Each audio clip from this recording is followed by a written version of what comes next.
This session is being recorded, and so if you do need to leave, feel free to do so. The recording will be made available through the Wiki Spaces, and I'll provide the link here once again. This is the link to a wiki that is in conjunction with this ongoing course, ongoing professional development, if you will, session that can be accessed through Udemy, which is the platform that I'm using now. So I'm using both the wiki and this platform as to complement each other. Great. So we'll go ahead and get started. Welcome, Anita and Ruchi. Today, the topic that we're going to discuss is developing performance tasks in the EFL classroom. I teach at a Mexican university in Aguascalientes, Mexico. It's a public university where we have general foreign language courses helping students prepare for an exit exam that they must take in order to graduate.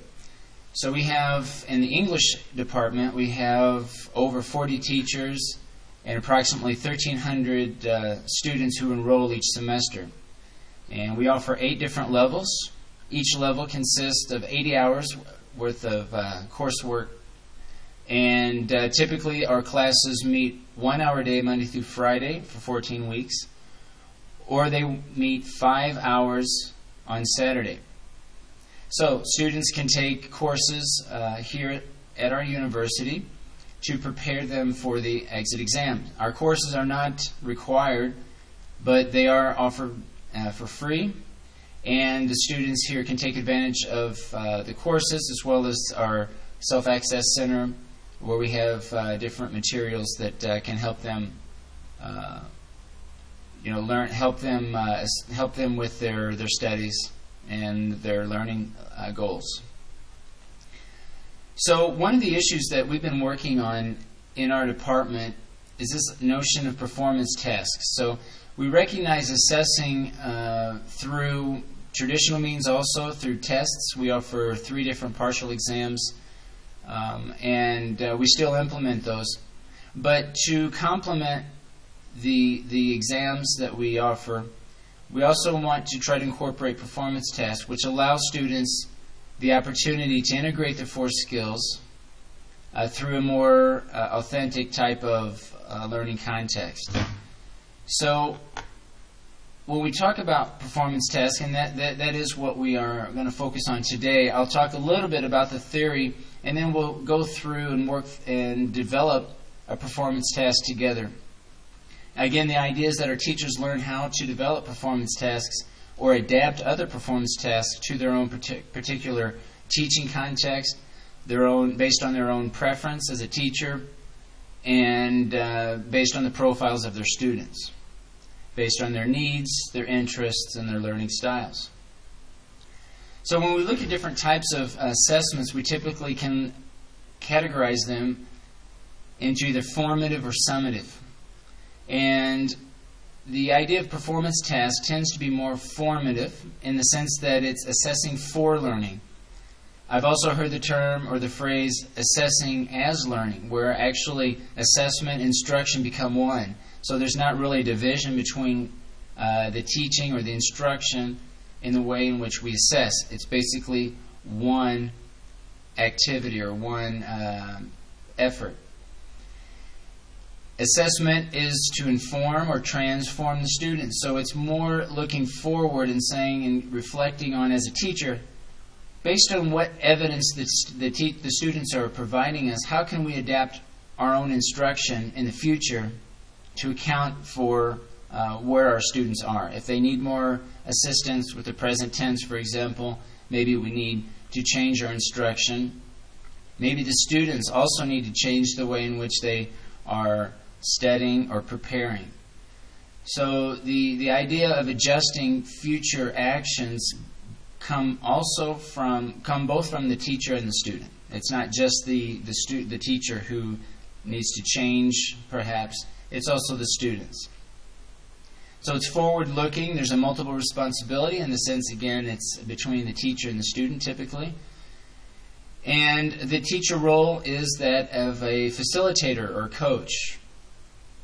If we look at summative assessment, we look at more as to what happened in the past. So after 3 weeks of study, we typically have an exam, and that would be more of a summative assessment in the sense that we're looking to see if they achieved what they had worked on over the past 3 weeks in this case. I have here the notion of assessment being kind of an autopsy, where we're actually looking at the student's proficiency, but after the fact. Right? So there's nothing else to be done. They get a grade, and that's it. It's typically teacher-centered, and there is a judgment involved, obviously. So we are looking at grading a student's performance. Perhaps there's a level of subjectivity involved, but again, it's backward-looking, and it's looking at past performance and past, learning. So today, when we focus and discuss performance tasks, we're looking primarily at this as a means of formative assessment. Please feel free to stop me at any time if you have questions or comments, or you want to add something. Feel free to do so in the chat, and we can discuss that. When we also look at types of assessment, Wiggins and McTighe also look and frame these as in terms of informal discussions, academic prompts, tests, and performance tasks. So again, we're looking at performance tests as one very important way of assessing, but it's not the only way, and we still rely on other means as well. And these are the list of other 3 ways that we will include the way in which we make inferences on the way students are learning. Now, the framework that we use here at the university when we do discuss the design of a performance test is in terms of a GRASPS framework, and again, this comes from Wiggins and McTighe's book, Understanding by Design. And this has, I think, helped our teachers to really think of the whole framework and how we are to present, how we can design and actually present this to our students. When we look at the GRASP framework, it's an acronym that stands for a goal. So every performance test should have a goal or objective. The students must assume a role. They must consider an audience. And with today's technologies, this audience can be real and authentic as it can be, as it needs to be. The situation or context in language learning, we are constantly discussing the context in which language is used. So this is another important aspect of the performance task, one in which the students must reflect upon and make some decisions as far as how they're to use the language within a given context. And we're looking at the performance, the product, and the purpose. And we are looking, when we consider a given class, a semester class, for example, and the idea is to add variety or provide some choice as to the performance and the product that the students are to either create or be involved with. And standards or criteria. So this should be very clear from the very beginning. Again, when we look at maybe a unit that lasts 3 to 4 weeks, and we have a performance test that the students are to complete at the end of that unit, we begin that unit by discussing the performance test that they are to complete and the standards by which they are to complete the performance task. So there are no secrets. It should be very clear to the students as to how they're going to be evaluated, what a good performance might look like, and what some possible products that they might be able to create. And there's some level of flexibility and choice involved, in the sense that students should be able to make some decisions as to what products they can produce. And as much involvement and negotiation you can have with your students, the better. We have found that students tend to be more motivated when they have choice, when they're involved in the creation of the performance task, depending on the level, the maturity and level of perhaps the proficiency level. But it is important to get the students involved into the design of the performance task. Okay.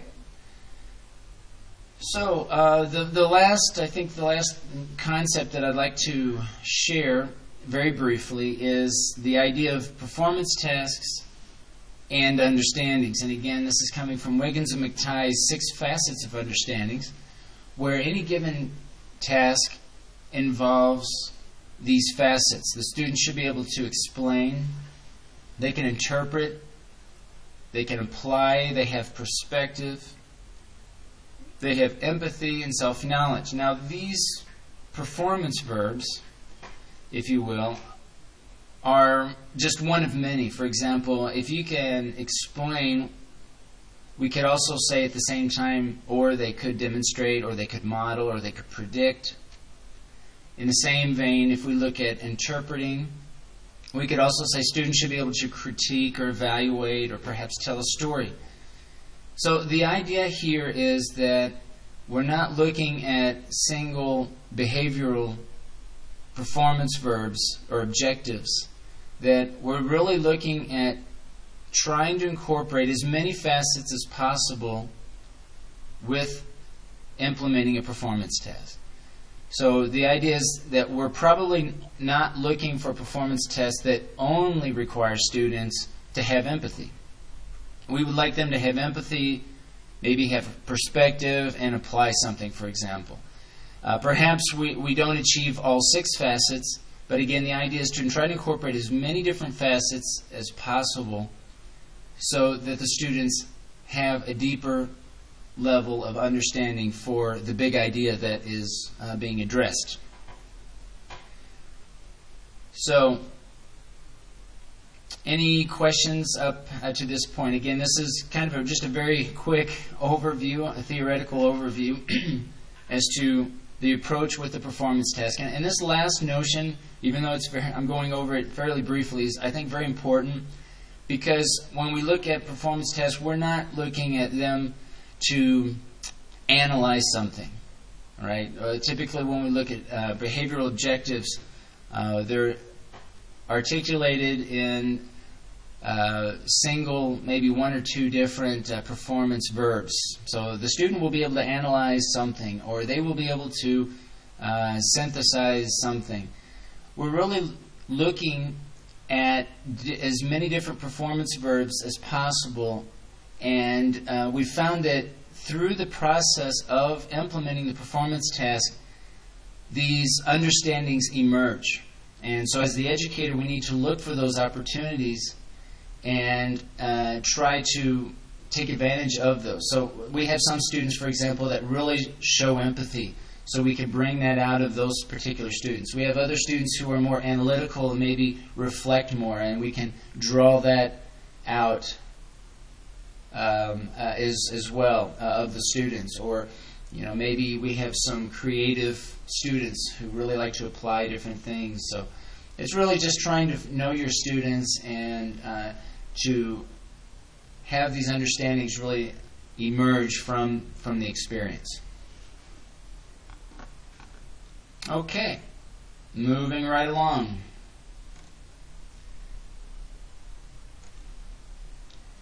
Now, what I'd like to do, if you would like to, we could maybe go through a performance test. And there are many different topics that we can talk about.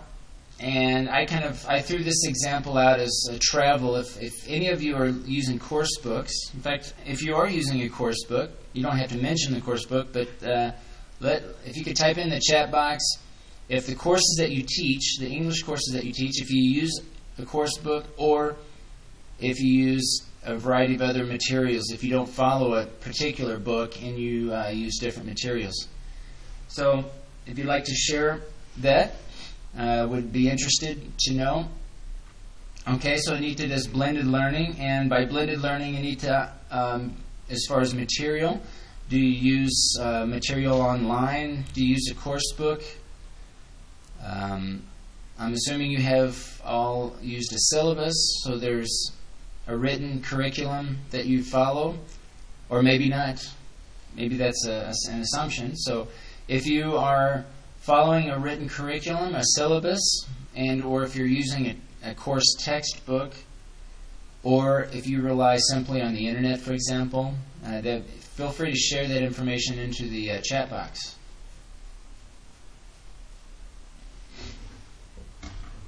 And Anita is mentioning blended learning, and we have not talked a lot about the delivery means of providing an English course. Here at our university, we typically have face-to-face courses. We have teachers that use technology in various degrees. Some implement blended learning through incorporating blogs and wikis into their instruction. Others rely just on face-to-face. We currently do not have any distant language courses or 100% online courses at this time, but we are working on those. Okay, so Anita's designing her own syllabus. And perhaps we can have another session. I'd like to talk to you, Anita, about designing a syllabus, and that would be great to collaborate with you on that. And we haven't. I don't have a copy of our syllabus here, but that's something that we can share, and I'd love to share with you what we're doing and get your feedback as well. Great. So when we look at this example, travel, which is a topic that is probably in most textbooks at some point, there's many different ways that we can go about this. And typically, I don't know if this happens with, this is occurring with you all, but we have textbooks that give very general topics. So it might be travel, or it might be life, it might be health, diet, and the topics are very general. And there's a lot of different ways in which the teacher and the students have to really dive into these topics. So when we look at travel and we look at the GRATS framework, we can go through this framework and go through each element to try to come up with a performance test that would relate to this topic. So if we look at a goal, what would be the goal for a typical task that relates to travel? Now, the goal I have found typically is one of the hardest things for our language teachers to get their head around. Typically, we think as language goals, we think, okay, the goal would be to learn the present perfect. Or maybe the goal is to learn adverbs or prepositions. And certainly those are language goals that we're looking for.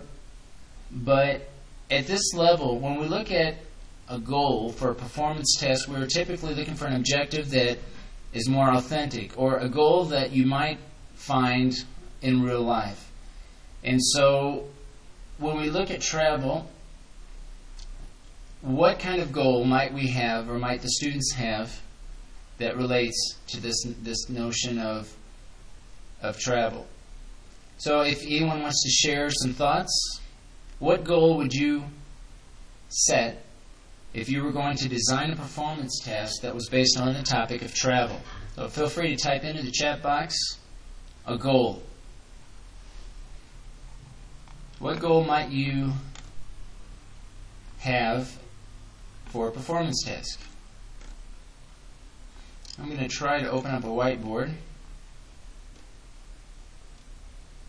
And let me know if you can see this whiteboard that I'm placing right above the performance task, or the PowerPoint presentation.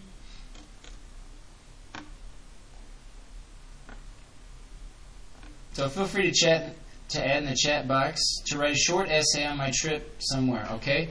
So writing a short essay, why would students need to write a short essay, Anita, or anyone? If we're looking at writing an essay on a short trip somewhere, what would be the goal of that activity?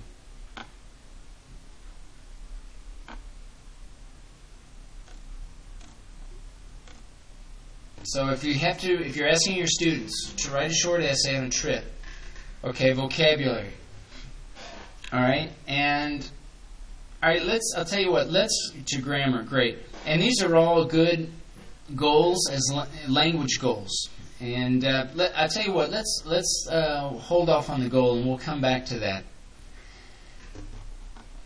Let's look at a role now. Let's think of a performance task where the students have to assume some sort of role that's related to travel. So what are some roles that come to mind that relate to this notion of travel?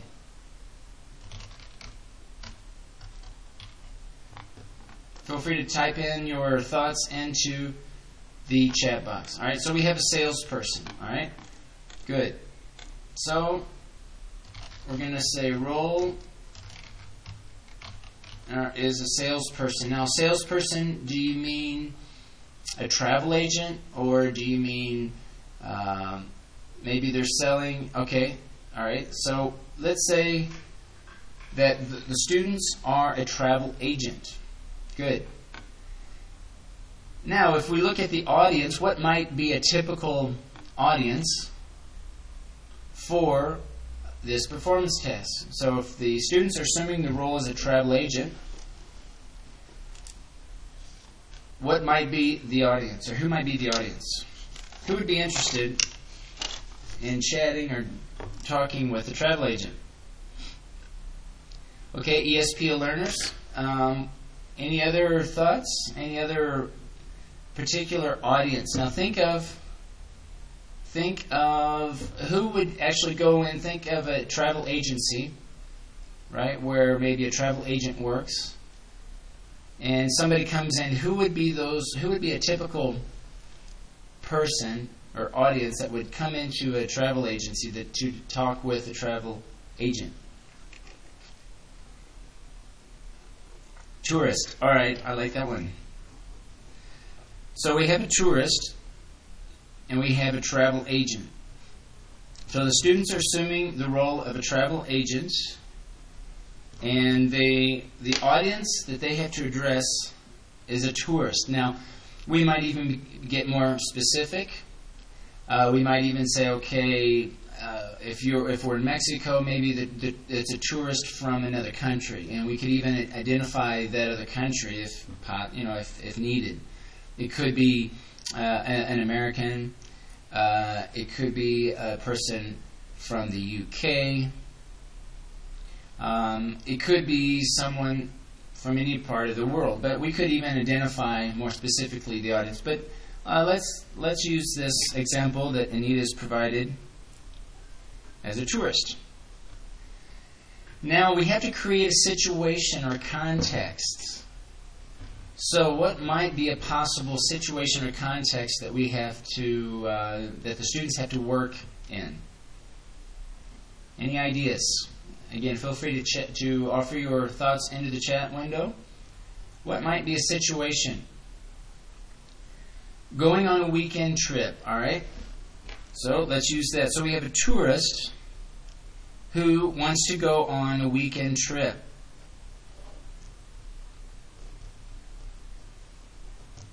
At the end of the holiday. So, all right, so we have a weekend trip at the end of the holiday. So let's say maybe at New Year's. So we have a tourist who is looking to take a trip, a weekend trip for New Year's, let's say. And these are just examples, right? We're just brainstorming.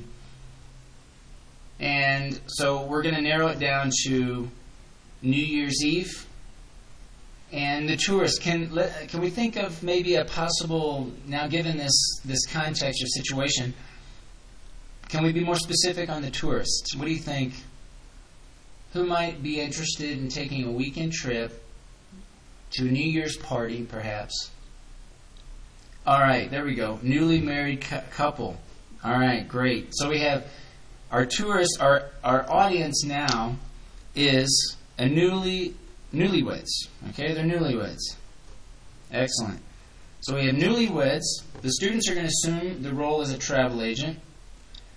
And we have these newlyweds who are interested in taking a weekend trip to a New Year's party. someplace. Okay. And given the context, depending on where you are in the world, you might even be more specific on where that New Year's Eve party might be, and you can expand on that. But I think we have a good idea now what we're talking about. So the situation is that maybe where the newlyweds are at a travel agency, perhaps, if you want to use that as an example. So the context is at a travel agent where maybe they're coming in and they're talking for the first time to a travel agency or a travel agent, and they are trying to get information about a weekend trip for a New Year's Eve party. Right. And at this point, yes, Anita, vocabulary is important. And we're going to talk, at this point, you'll notice, and this is very important, you'll notice at this point we have not talked about anything about language. I have not mentioned about what level this would be for. I haven't mentioned about any type of speaking or language objective, and that's on purpose. You'll notice that once we finish with this performance test, that the same performance test can be used for any different level. And that might become clearer here in a few more minutes. Now, let's look at the performance, product, and the purpose. So we have a travel agent. The students are assuming the role of a travel agent. Their audience are newlyweds. And the context or situation is a travel agency meeting and talking about a possible weekend trip for the first time. So now we're looking at the performance and product. Now, what are some ideas, thinking first in terms of either performance or product?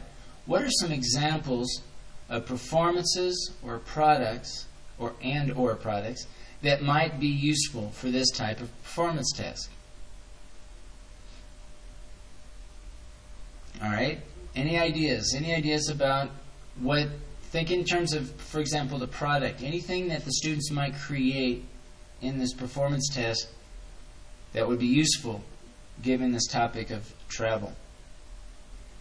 Thanks for being here, Anita. Thank you, and please do check out the recording. If you need to leave, no problem. This session is being recorded, and you can view this later. Ashma, feel free to jump in if you have any comments or suggestions. So looking at a product, what might be a possible product? One thing that comes to mind is a brochure. So maybe the students have to create a travel brochure, and they might have to create one specifically for New Year's Eve parties or getaways. And these brochures might include prices. They might include pictures, different lists of activities that the newlyweds might be able to participate in. There's a lot of different information that might be included in the brochure, and this is where working with the students really comes in handy. You can brainstorm and work with the students, and they can actually provide the criteria themselves. As you present this, you may ask, okay, what would a brochure include? And they're going to throw out ideas. Well, it might include prices, it might include activities, and so it doesn't mean that the teacher needs to front load all of this information. They can generate this criteria through the discussions with their students. So a brochure might be one possible product. Any other possible products that come to mind? Feel free to type into the chat box if you have some other ideas about a possible product for this performance test. You might actually talk about creating video. So maybe the students create a video of the weekend getaway. And again, criteria can be associated with that. Talk with the students to say, okay, what would a video include? What might you have in this? And maybe they have clips of the activities that the newlyweds can participate in. Maybe there's a party, a New Year's Eve party, so they could create a video that describes the event. They may do a poster board or a collage A lot of times when you go into a travel agency, there are a lot of different visuals. There's a lot of posters hanging on the wall typically. Okay, I'll try to speak up. Let me know if the audio is coming through. And if you can hear me, I'll try to talk closer to the mic. Let me know if this is any better. So some possible products might be brochures, videos, collages, poster boards. You might even create something online. It might be a wiki. It might even be a blog, perhaps. It can be just a website where students or learners can upload information about this weekend getaway for newlyweds. Okay, so there are a lot of different products, and again, the idea is that we negotiate, discuss this with the students, and the end product actually emerges through the dialogue with the teacher.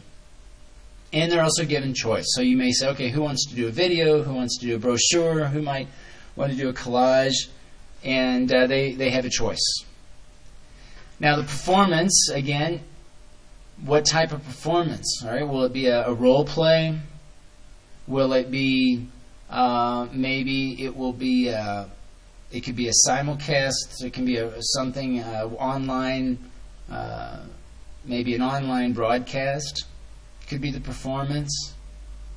It might even be a performance with their students. Maybe if they're taking English courses, maybe they set up a stand someplace at their university or school where they perform this. Maybe they actually find a real weekend getaway for New Year's, and they obtain real prices, and they talk with some of their classmates, whether or not they're newlyweds or not. Maybe they're just friends. And they actually propose a weekend getaway. So again, you'll quickly find there's a lot of ways to adapt and mold these performance tests, again, based on the real situation, your personal teaching context, your personal teaching style preferences, as well as your students. Now, the purpose, this is a very important aspect that I think is really at the heart of any performance test, is what is the purpose? Why are the students doing this performance task? And we always tell our teachers to be prepared for that student who raises their hand and says, why, teacher, why are we doing this? Why are we doing this performance test? The hope is that the performance test in and of itself is enough to motivate the students, but it should be very clear as to the purpose of the task that they're doing.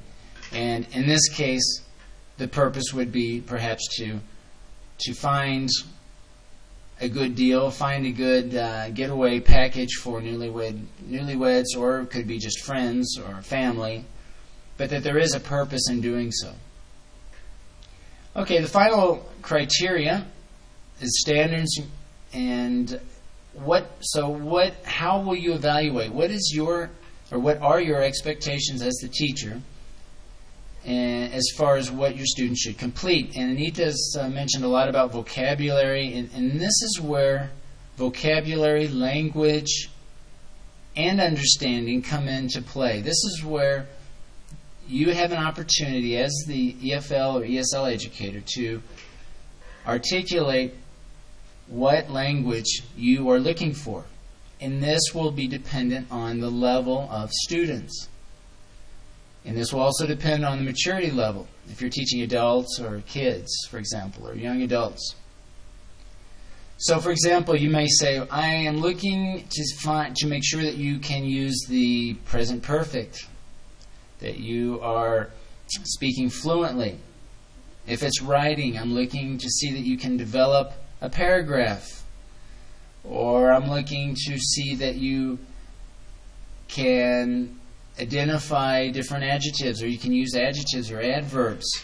So these are the standards or criteria by which then you are to evaluate your students, and that you are articulating this very clearly from the very beginning of the performance test. This is not after the fact. There are no surprises, like I mentioned before. The students should never go into performance tests asking themselves, I wonder what my teacher is going, how my teacher is going to evaluate me. Is she looking just for this, or the language, or... So it should be very clear. And one way to make that very clear is through rubrics.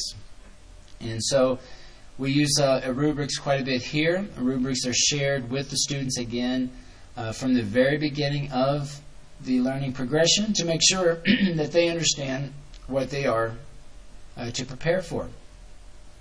You can, speaking about rubrics, you can also create rubrics with your students. So again, you can say, okay, what would be a good performance? For example, the idea of a brochure, right? If you're going to evaluate how they create this brochure, you may ask them, what would a brochure include? Okay, well, maybe it has correct spelling, the grammar has good grammar, etc. And this same discussion could also be used to generate a rubric. So again, this will depend on you as the teacher and your time, but rubrics are very important and a very good way to provide the descriptors that are needed for students to understand how they are to prepare and what they are to create for the performance task.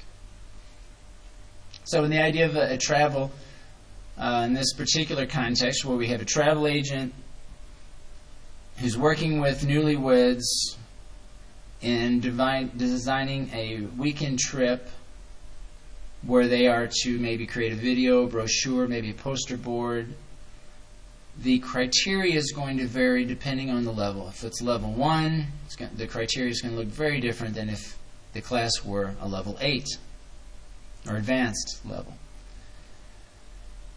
So, we've talked really about all of the different aspects of the GRASP framework except for the first one, authentic goal. So, again, thinking in terms of the goal, I'll come back to your question here, Esma, in 1 second. What might be a goal for this performance task? Again, we're looking at a travel agent who's preparing a trip for newlyweds, for maybe a weekend trip for a New Year's Eve party. What might be the authentic goal? Any ideas? Feel free to type in your responses in the chat room. What would be an authentic goal for this particular task? Not necessarily a language goal. Remember that the language goals or the criteria actually are incorporated in the standards part of this performance test. So if we're looking at language, we're saying, okay, you need to make sure you use this vocabulary. You need to know travel vocabulary, for example. What would be the authentic goal for this performance task? Any ideas? Any ideas about what an authentic goal might be for a performance task of this type? One that's based on the notion of travel. One goal that comes to mind for me is your goal is to find or offer the most enjoyable trip at the best price. That could be one goal for this performance test. So you're assuming the role as a travel agent, and your goal is to find the most enjoyable trip at the cheapest price. Right? So there's kind of a trade-off. Right? They can find a lot of different things to do for this trip, but it has to be within the budget of the newlyweds. So maybe the newlyweds don't have a lot of money, they're just getting started, maybe they're young, and they are limited in how much they want to spend. So your goal, again, is to find the best trip, the most enjoyable trip for the cheapest price. So notice I'm not mentioning anything about language goals, I'm not mentioning anything about vocabulary. I'm not looking at any type of goals whatsoever that relate to language. It's just, in this case, finding the best or most enjoyable trip at the cheapest price. So, you'll notice that when you create a GRASP framework, you don't necessarily have to start with the goal. In fact, it's oftentimes easier to end up with the goal at the end once you've created the role and audience and the rest of the framework. You can actually start designing the GRASP framework at any point. You can start with the standards if you want. You can start with the audience. You can start with a product. So there are many different ways to enter into the GRASP framework, and it doesn't usually, in fact, start with the goal, because it is typically harder to conceptualize what the goal might be.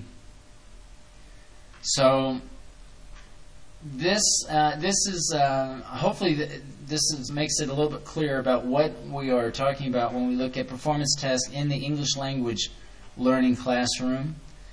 And we are, again, looking at language goals as kind of a sub-goal.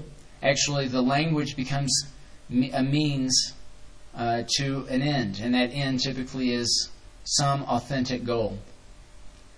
And vice versa, the goal actually becomes means to our language goals. So you'll notice that the authentic goals and the language goals both are means and ends. Okay, so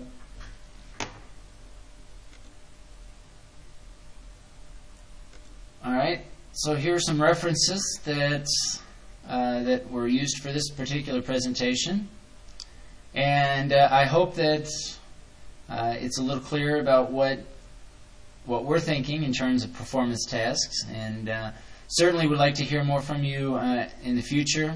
If you'd like to leave some comments later on, feel free to do so in Udemy, and I'll go ahead and drop that link here.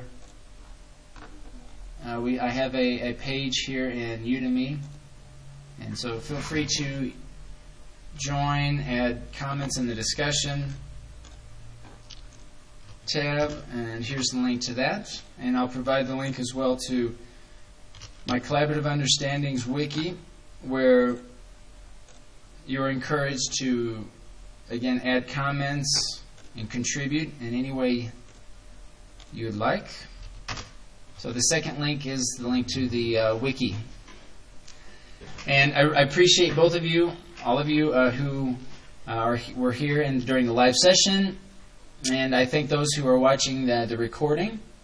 And I look forward to collaborating with you in the future. Again, would love to hear your experiences with either performance tasks, curriculum development, assessment, basically anything related to language learning.